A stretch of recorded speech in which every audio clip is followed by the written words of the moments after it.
Are environment class 10 का बहुत ही छोटा और सिंपल टॉपिक है, बट ये उतना ही इम्पॉर्टेंट है। इस टॉपिक को हमने नोट्स की फॉर्म में कवर किया है। इस नोट्स में एनसीईआरटी की सारी इंपॉर्टेंट लाइंस को कवर किया गया है, इसलिए आपको अलग से नोट्स बनाने की कोई ज़रूरत नहीं पड़ने वाली। तो सबसे पहले हम देख लेते हैं कि इस चैप्टर में हम पढ़ने क्या वाले हैं। तो देखो, हम स्टार्ट करेंगे इकोसिस्टम से। इकोसिस्टम में हम पढ़ेंगे what are the components of ecosystem, abiotic and biotic, what are the types of ecosystem, that is natural and artificial। उसके बाद हम पढ़ेंगे food chain, food web, trophic levels, flow of energy and 10% law. इसके बाद आएगा आपका bio accumulation and biological magnification.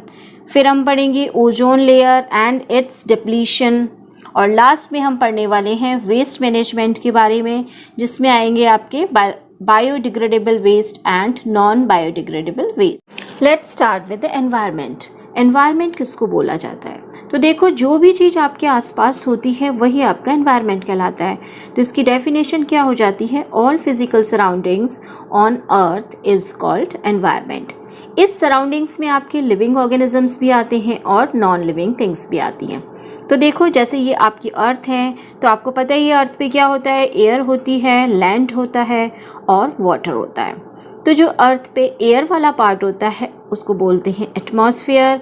जो land यानी सॉलिड क्रस्ट वाला पार्ट होता है उसको बोला जाता है लिथोस्फीयर, और जो वाटर वाला पार्ट होता है दैट इज कॉल्ड हाइड्रोस्फीयर। तो यानी कि ये जो एटमॉस्फेयर, लिथोस्फीयर एंड हाइड्रोस्फीयर, ये सब मिलकर आपका एनवायरनमेंट बनाते हैं। Now come to the ecosystem. Ecosystem is a basic functional ecological unit in which there is an interaction between living organism and non-living things। ठीक है, तो ये जो living and non living things होती हैं इनको हम कॉम्पोनेंट्स बोलते हैं। सबसे पहले हम पढ़ेंगे कॉम्पोनेंट्स ऑफ इकोसिस्टम। तो जो लिविंग कॉम्पोनेंट्स होते हैं उनको बायोटिक कॉम्पोनेंट बोला जाता है। जैसे आपके हो गए plants, animals, human beings, bacteria, fungi, ये सब आपके बायोटिक कॉम्पोनेंट कहलाते हैं। जो नॉन लिविंग थिंग्स होती हैं उनको हम एबायोटिक कॉम्पोनेंट्स कहते हैं। इसमें आपके आते हैं temperature, sunlight, rainfall, wind, soil and minerals. तो देखो, जो सॉइल एंड सॉइल से रिलेटेड फैक्टर्स होते हैं जैसे मिनरल्स हो गए, इनको हम एडेफिक फैक्टर्स कहते हैं। और बाकी जो सारे फैक्टर्स हैं जैसे टेम्परेचर, सनलाइट, रेनफॉल, विंड, ये कहलाते हैं आपके physical factors. Types of ecosystem. तो देखो, इकोसिस्टम दो तरह का होता है, इट्स नेचुरल एंड आर्टिफिशियल। जो नेचुरल इकोसिस्टम होता है इट इज़ नेचुरली फॉर्म्ड और इसमें मैन का कोई इंटरफेरेंस नहीं होता। तो इसमें दो तरह का इकोसिस्टम होता है। एक जो सिस्टम लैंड पर होता है that is called terrestrial ecosystem. इसका मोस्ट कॉमन एग्जाम्पल है फॉरेस्ट। और जो वाटर पर होता है ecosystem that is called aquatic ecosystem. For example ponds, lake. तो देखो कि मान लीजिए हम एक पॉन्ड लेते हैं, तो पॉन्ड के अंदर बायोटिक कंपोनेंट्स क्या क्या हो गए? बायोटिक मतलब लिविंग, फॉर एग्जांपल हो गई आपकी fishes, frogs, plants. Abiotic components में हो गए वाटर, सॉइल एंड स्टोन। तो इनके बीच में जो इकोसिस्टम होता है that is called aquatic ecosystem. जो आर्टिफिशियल इकोसिस्टम होता है इट इज़ मैन मेड। इसके अंदर क्या होता है? जो बायोटिक एंड एबायोटिक कंपोनेंट्स का इंटरेक्शन होता है that is manipulated by the man. For example gardens, crop fields, aquariums, national park, इन सब के अंदर क्या होता है? कितने बायोटिक कंपोनेंट होंगे, कितने एबायोटिक कंपोनेंट होंगे, ये सारे मैनिपुलेटेड होते हैं ह्यूमन बींग्स के द्वारा। तो आर्टिफिशियल एंड नेचुरल दो तरह के इकोसिस्टम होते हैं। अब हम पढ़ने वाले हैं living components of the ecosystem, यानी कि किसी भी इकोसिस्टम के अंदर बायोटिक कंपोनेंट्स कौन कौन से होते हैं। तो देखो, मेनली 5 टाइप्स के कंपोनेंट्स होते हैं। ये होते हैं producers, primary consumers, secondary consumers, tertiary consumers and decomposers. जो प्रोड्यूसर्स होते हैं उनको हम ऑटोट्रॉफ्स कहते हैं क्योंकि अपना खाना खुद बनाते हैं। और बाकी जितने भी बायोटिक कंपोनेंट्स हैं ये सारे क्या होते हैं? इनको हम हेटेरोट्रॉफ्स या कंज्यूमर्स कहते हैं क्योंकि अपना खाना खुद नहीं बना पाते और ये अपने खाने के लिए ऑटोट्रॉफ्स पर डायरेक्टली और इनडायरेक्टली डिपेंडेंट होते हैं। तो देखो, जो ऑटोट्रॉफ्स होते हैं वो आपको पता ही है, वो प्लांट्स होते हैं और फोटोसिंथेसिस के प्रोसेस की हेल्प से वो अपना फूड प्रिपेयर करते हैं। तो हमने फोटोसिंथेसिस वाले चैप्टर में पढ़ा था कि इस प्रोसेस में मेनली क्या होता है? जो सिंपल इनऑर्गेनिक सब्सटेंस होते हैं जैसे कार्बन डाइऑक्साइड एंड वाटर, उसकी हेल्प से प्लांट क्या करते हैं? कॉम्प्लेक्स ऑर्गेनिक सब्सटेंस बनाते हैं लाइक ग्लूकोज। ठीक है, तो ये होते हैं आपके प्रोड्यूसर्स। अब जो प्राइमरी कंज्यूमर्स होते हैं उनको हम हर्बीवोर्स भी बोलते हैं। इनके एग्जांपल्स हो गए, फॉर एग्जांपल डियर, कैटल। ये क्या करते हैं, they depends on plants and plant products. ये प्लांट्स और प्लांट प्रोडक्ट्स को खाते हैं। तो आप इन सारी लिस्ट में ये ध्यान से देखने की कोशिश करना कि कौन किसको खाता है। अब आते हैं आपके सेकेंडरी कंज्यूमर्स, उनको हम कार्निवोर्स भी बोलते हैं। इसके example, for example lion, wolf, tiger, ये क्या करते हैं, दे ईट स्मॉल एनिमल्स, यानी हर्बीवोर्स को खाते हैं। अब आते हैं आपके टर्चरी कंज्यूमर्स, इनको ओमनीवोर्स भी बोलते हैं। ओमनीवोर्स कौन होते हैं, वो होते हैं जो प्लांट्स और एनिमल्स दोनों को खाते हैं। They eat both plants and animals. इसमें आ जाते हैं आपके ह्यूमन बींग्स, क्योंकि हम फ्रूट्स वेजिटेबल्स भी खाते हैं, हम चिकन भी खाते हैं, इसलिए हम क्या कहलाते हैं, हम होते हैं ओमनीवोर्स। और ऐसे ही जो कॉकरोचेस होते हैं, दे आर ऑल्सो ओमनीवोर्स। और लास्ट आते हैं आपके डिकम्पोजर्स। ये क्या करते हैं, दे survive on dead and decaying matter. ये क्या करते हैं, ये जो कॉम्प्लेक्स ऑर्गेनिक सब्सटेंस होते हैं उनको सिंपल इनऑर्गेनिक सब्सटेंस में ब्रेक डाउन कर देते हैं इनका।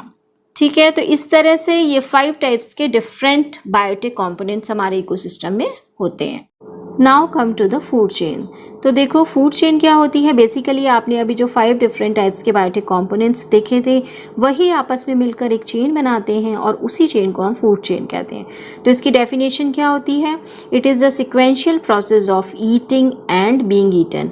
मतलब कौन किसको खा रहा है और उसको कौन खाता है, इसकी जो चेन बनती है that is called food chain. या हम 3 तरह की फूड चेन देखने वाले हैं। सबसे पहले देखेंगे फॉरेस्ट फूड चेन, फिर आएगी आपकी ग्रासलैंड फूड चेन और फिर आएगी आपकी पॉन्ड की फूड चेन। तो देखो फॉरेस्ट फूड चेन आपकी स्टार्ट होती है प्लांट से। प्लांट्स को खा रहा है मान लीजिए डियर, डियर को खा रहा है टाइगर, तो ये आपस में मिलकर एक फूड चेन बनाते हैं। ग्रासलैंड पे देखिए कि प्लांट्स हैं, प्रोड्यूसर्स हैं, उसको खा रहा है ग्रास हॉपर, उसको खाता है फ्रॉग, फ्रॉग को खा जाएगा स्नेक, स्नेक को खाता है ईगल। तो ये आपस में मिलकर एक फूड चेन बना रहे हैं। इसी तरह पॉन्ड में क्या होता है, पॉन्ड में प्लैंक्टन्स होते हैं। ये क्या होते हैं, इसमें सी में पाए जाने वाले आपके प्लांट्स और एनिमल्स दोनों आते हैं। वो वहाँ से ये फूड चेन स्टार्ट होती है और इस फूड चेन को प्लैंक्टन्स को खा लेते हैं स्कॉर्पियन, स्कॉर्पियन को फिश खा जाती हैं, फिश को हिरॉन्स खा लेते हैं, हिरॉन्स को क्या कहते हैं, बगुला कहते हैं, वो खा लेते हैं। तो इस तरह से ये मिलकर आपकी पॉन्ड की फूड चेन बनाते हैं। Now come to the food webs. Food webs का मतलब क्या होता है, आपने जो फूड चेन्स पढ़ी थी ये डिफरेंट फूड चेन्स आपस में इंटरकनेक्टेड होती हैं। इसमें एक ऑर्गेनिज्म को 2 डिफरेंट तरह के ऑर्गेनिजम्स खा सकते हैं, तो इस तरह से ये आपस में एक जाल जैसा बना लेती हैं, उसे हम कहते हैं फूड वेब। तो इसकी देखो डेफिनेशन क्या हो गई, the natural interconnection of different food chains is called food web. या आप बोल सकते हो it is a graphical representation of what Yeats what, कौन किसको खा रहा है, इसका ये जो एक वेब बन रहा है that is called food web. यहाँ पर हमने फॉरेस्ट फूड वेब का एग्जाम्पल लिया है। तो देखो हम इसको स्टार्ट करेंगे अपने ग्रीन प्लांट से। इस ग्रीन प्लांट को गोट भी खा सकती है, इस ग्रीन प्लांट को रैबिट भी खा सकता है, इसको माउस भी खा सकता है, कोई भी खा सकता है। इस गोट को आगे जकाल भी खा सकता है, इसको आगे लाइन भी खा सकता है। ऐसा जरूरी नहीं है कि इसे केवल लाइन ही खाएगा, जकाल भी खा सकता है। ठीक है, अब देखो इस ग्रीन प्लांट को ये रैबिट भी खा सकता है, माउस भी खा सकता है। इस रैबिट को आगे जकाल खा लेगा, इसको आगे फिर लाइन भी खा सकता है। ठीक है, अब देखो ये जो माउस है, माउस को आउल भी खा सकता है, इसको वाइल्ड कैट भी खा सकती है, इसको स्नेक भी खा सकता है। ये जो स्नेक है इसको वाइल्ड कैट भी खा सकती है या काइट भी खा सकता है।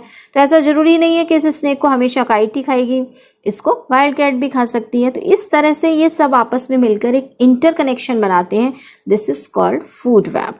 क्योंकि हर बार ये ज़रूरी नहीं होता कि अब जैसे ये माउस है इसको केवल वाइल्ड कैट ही खाएगी, ऐसा तो नहीं है। आउल दिख जाएगा तो आउल भी खा सकता है, स्नेक होगा तो स्नेक भी खा सकता है। तो इस तरह से ये एक बीच में इंटरकनेक्शन दिखता है इन सब के बीच में, this is called food web. अब हम पढ़ने वाले हैं what are trophic levels, what is 10% law and what is flow of energy. तो देखो कि हमने फूड चेन में पढ़ा था कि फूड चेन में हर एक लेवल जो होता है उसी को हम ट्रॉफिक लेवल कहते हैं। मतलब each level of food chain forms a trophic level. यानी कि इसको आप ऐसे समझो कि किसी भी फूड चेन में सबसे नीचे आपको पता है क्या होता है, प्रोड्यूसर्स होते हैं। तो ये प्रोड्यूसर्स क्या बनाते हैं, इस फूड चेन का फर्स्ट ट्रॉफिक लेवल बनाते हैं। उसके ऊपर आते हैं आपके प्राइमरी कंज्यूमर्स, वो होते हैं सेकेंड ट्रॉफिक लेवल। उसके ऊपर आते हैं सेकेंडरी कंज्यूमर्स, वो बनाते हैं थर्ड ट्रॉफिक लेवल। और फिर आते हैं आपके टर्शरी कंज्यूमर्स, वो बनाते हैं फोर्थ ट्रॉफिक लेवल। यानी कि फूड चेन का हर लेवल एक ट्रॉफिक लेवल बनाता है। ठीक है, यहाँ पे हम देखो एक एग्जाम्पल ले रहे हैं। ये एग्जाम्पल हमने ग्रासलैंड फूड चेन का लिया है। तो देखो इसमें सबसे नीचे आपके प्लांट्स हो गए। प्लांट्स को खाते हैं ग्रास हॉपर को खा रहा है फ्रॉग को खा रहा है स्नेक। तो देखो कि सबसे पहले ये जो प्लांट होते हैं ये एनर्जी किससे लेते हैं, आपको पता है सनलाइट से लेते हैं। And sunlight is a ultimate source of energy. तो इस सनलाइट से प्लांट्स केवल 1% एनर्जी ही लेते हैं। मान लीजिए फॉर एग्जाम्पल प्लांट ने सनलाइट से 1000 जूल एनर्जी ली। ठीक है, तो इस 1000 जूल में से केवल 10% ही एनर्जी नेक्स्ट लेवल यानी इस ग्रास हॉपर के पास जाएगी।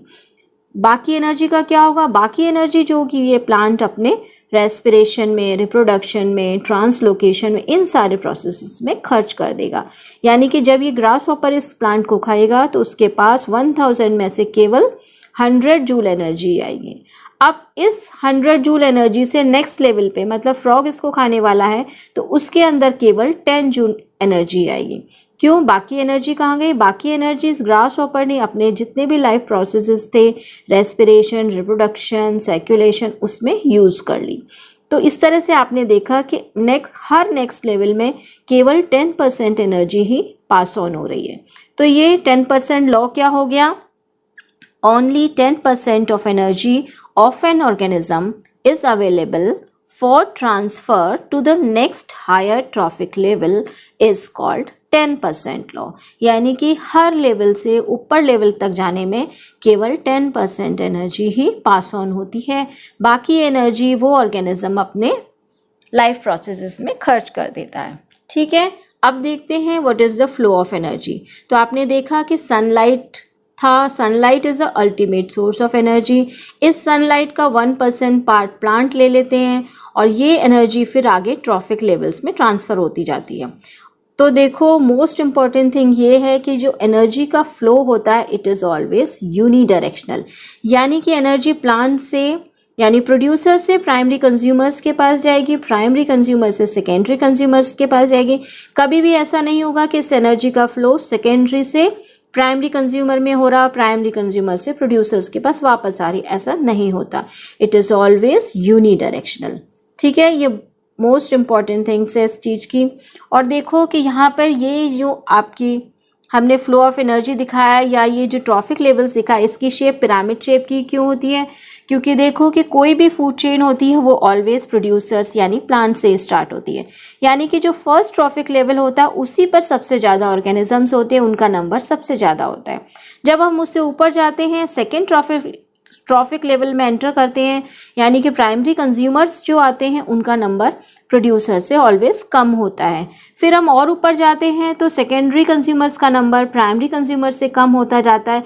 तो इस तरह से जैसे जैसे हम ट्रॉफिक लेवल में ऊपर जाते हैं ऑर्गेनिजम्स का नंबर कम होता जाता है, इसलिए इसकी शेप एक पिरामिड शेप की होती है। Bio accumulation and bio magnification. तो देखो मोस्ट इम्पॉर्टेंट चीज़ जो आपको याद रखनी है वो ये है कि जो बायो एक्यूमुलेशन होता है ये इंडिविजुअल के अंदर होता है और जो बायो मैग्निफिकेशन है ये हमें डिफरेंट ट्रॉफिक लेवल्स में देखने को मिलता है। तो सबसे पहले हम बायो एक्यूमुलेशन की बात करते हैं। तो आप देखो एक्यूमुलेशन का मतलब क्या होता है, कलेक्ट होना या गैदर होना। तो हम एक फूड चेन का एग्जाम्पल लेते हैं। कोई भी फूड चेन होती है वो प्लांट से स्टार्ट होती है।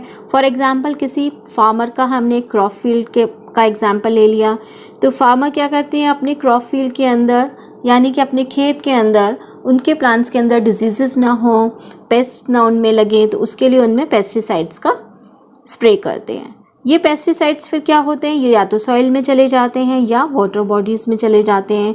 वाटर बॉडीज़ मतलब लेक में जा सकते हैं, पॉन्ड में जा सकते हैं, सी में जा सकते हैं। तो यहाँ हम सॉइल की बात करने वाले हैं। तो मान लीजिए ये पेस्टिसाइड सॉइल में चले गए, सॉइल से क्या होगा इनका, ये प्लांट्स की रूट इनको एब्जॉर्ब कर लेंगी। फिर ये फ्रूट्स और वेजिटेबल्स में आ जाएंगे। इस फ्रूट्स और वेजिटेबल्स को ह्यूमन बींग्स और एनिमल्स खा लेंगे। तो ये क्या होते हैं, ये जो पेस्टिसाइड्स होते हैं दे आर नॉन बायोडिग्रेडेबल, यानी कि ये डिकम्पोज नहीं होते हैं। तो इससे क्या होगा, ये ह्यूमन बींग्स और एनिमल्स की बॉडी में कलेक्ट होते जाते हैं और टाइम के साथ साथ ये फिर एक्यूमुलेट होते जाते हैं। मान लीजिए आपने कोई फ्रूट आज बिना धोए खा लिया, तो उसके साथ जो पेस्टिसाइड आया था वो नॉन बायोडिग्रेडेबल था, तो वो आपकी बॉडी में आज ये कलेक्ट हो गया। आपने कल फिर सिमिलरली एक फ्रूट और खा लिया, फिर पेस्टिसाइड आपकी बॉडी में आ गया, तो अब 1 + 1 मिलकर 2 हो गए, यानी कि अब ये इतना बढ़ गया। फिर ऐसे ऐसे धीरे ये आपकी बॉडी में एक्यूमुलेट हो जाता है और इस एक्यूमुलेशन को ही हम बायो एक्यूमुलेशन कहते हैं। बायो मैग्निफिकेशन, जैसे कि मैंने आपको बताया था कि जो बायो मैग्निफिकेशन होता है ये ट्रॉफिक लेवल्स में देखने को मिलता है। जैसे जैसे ट्रॉफिक लेवल का नंबर बढ़ता जाता है, जो पेस्टिसाइड्स या केमिकल्स की कॉन्सेंट्रेशन होती है वो बढ़ती जाती है। तो सबसे पहले इसकी डेफिनेशन देखते हैं। Increase in concentration of harmful chemicals in the body of living organisms at each trophic level of food chain is called biomagnification। तो देखो, हमने देखा था कि जो फार्मर्स होते हैं वो अपनी क्रॉप फील्ड के अंदर पेस्टिसाइड्स या केमिकल्स का स्प्रे करते हैं, वो सॉइल में या वाटर बॉडीज़ में चला जाता है। यहाँ हम वाटर बॉडीज़ का एग्जांपल ले रहे हैं, तो वाटर बॉडी की हम एक फूड चेन दिखा रहे हैं। ये फूड चेन हमारी प्लैंकटन से स्टार्ट हो रही है। प्लैंकटन को खाएंगे एक्वेटिक इंसेक्ट्स, उनको खा लेंगी स्मॉल फिशेस को खाती हैं लार्ज फिशेस, और लार्ज फिशेस को लास्ट में ह्यूमन बींग्स खाते हैं। ठीक है, तो देखो कि मान लीजिए कि वाटर बॉडी के अंदर 1000 मोल इंसेक्टिसाइड्स या पेस्टिसाइड्स यानी हार्मफुल केमिकल्स मिले हुए थे। मान लीजिए किसी प्लैंकटन ने 1 मोल पेस्टिसाइड्स एब्जॉर्ब कर लिए, तो इस प्लैंकटन को अब एक एक्वेटिक इंसेक्ट खा जाएगा। इस एक्वेटिक इंसेक्ट से मान लीजिए ऐसे 5 प्लैंकटन खा लिए, तो इसकी बॉडी के अंदर 5 मोल ये आ गए, आपके पेस्टिसाइड्स आ गए। अब इस एक्वेटिक इंसेक्ट्स को स्मॉल फिशेस खा लेंगी। मान लीजिए इस स्मॉल फिश ने इस तरह के 4 एक्वेटिक इंसेक्ट खा लिए, तो उसकी बॉडी के अंदर कितने मोल पेस्टिसाइड्स आ गए, 20 मोल। अब इस 20 मोल वाली स्मॉल फिश को खाती है लार्ज फिश। इस लार्ज फिश ने मान लीजिए इस तरह की 5 फिशेस खा ली, तो उसकी बॉडी के अंदर 100 मोल पेस्टिसाइड्स आ गया। और इस 100 मोल वाली लार्ज फिश को ह्यूमन बींग्स खा लेते हैं। इस ह्यूमन बींग ने मान लीजिए इस तरह की 2 फिश खा ली, तो उसकी बॉडी में 200 मोल पेस्टिसाइड्स आ गए। तो आपने देखा कि जैसे जैसे ट्रॉफिक लेवल का नंबर बढ़ता गया, जो हार्मफुल केमिकल का कंसंट्रेशन थी वो बढ़ती गई। दैट मीन्स कि जो पेस्टिसाइड्स का नंबर था it increases from 1st trophic level to the 5th trophic level.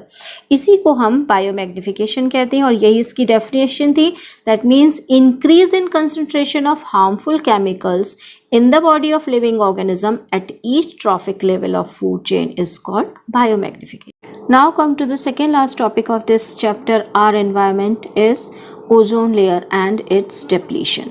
तो देखो कि जो O3 होता है इसको हम ओजोन कहते हैं। इसके अंदर क्या होता है, 3 एटम्स ऑफ ऑक्सीजन होते हैं।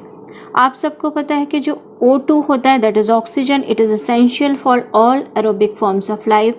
जबकि इसके जस्ट ऑपोजिट ये जो O3 होती है, ओजोन होती है, इट इज डेडली पॉइजनस। तो सबसे पहले देखते हैं कि ये ओजोन बनती कैसे है।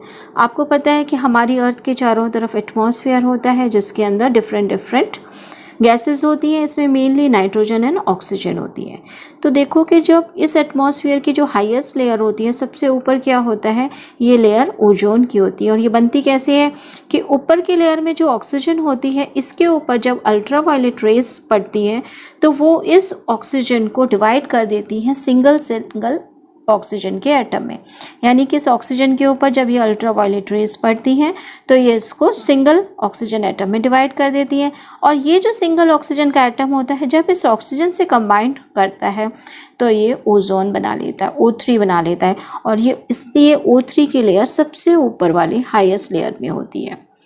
अब देखो, सबसे आपको जो हैरान कर देगी वो ये बात है कि ये जो ऑक्सीजन से बनने वाली O3 है, ओजोन है, जिसको कि यूवी रेज ने बनाया है। अब ये जो अपना फंक्शन करेंगी ये इस यूवी रेज के अगेंस्ट में ही करती हैं। तो इनका मेन फंक्शन क्या होता है, they protect us from harmful UV rays. क्योंकि आपको पता है ये अल्ट्रा वायलेट रेज बहुत हार्मफुल होती है, ये हमारे अंदर स्किन कैंसर्स तक कर देती हैं।